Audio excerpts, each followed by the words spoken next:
भर्खरै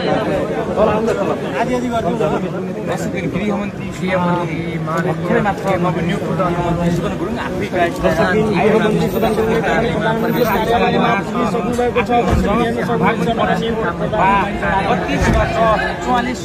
दर्शकबिन गृहमन्त्री यतिखेर भने प्रधानमन्त्री कार्यालयमा पुगिसक्नु भएको दृश्य हामीले देखाइरहेका छौँ। दर्शकबिन हेर्न सक्नुहुन्छ सुदन गुरुङ गृहमन्त्री आफै गाडी चलाएर गइरहेको दृश्य हामीले देखाइरहेका छौँ। गृहमन्त्री सुदन गुरुङ हात हल्लाउँदै जान्छ।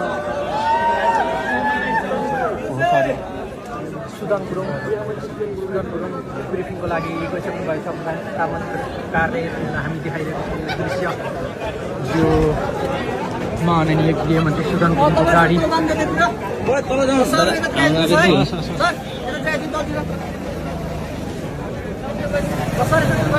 गृहमन्त्री सुदन गुरुङको यो सवारी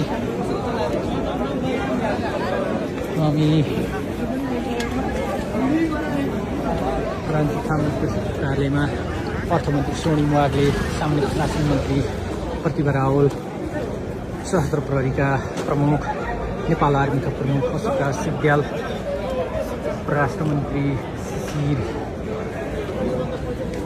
खनाल लगायतका उच्च पदस्थहरू प्रधानमन्त्री कार्यालयमा गइसक्नु भएको छ र प्रधानमन्त्री बालेन्द्र शाहले उच्च पदस्थ सचिव मन्त्रीहरू लगायतबाट ब्रिफिङ दिने कार्यक्रमभित्र चलिरहेको छ। सम्भवतः आज पहिलो क्याबिनेट बैठक पनि यहीँ बस्ने छ। हामीले यो दृश्य सिंहदरबार स्थित प्रधानमन्त्री प्रसिद्धको कार्यालयबाट देखाइरहेका छौँ।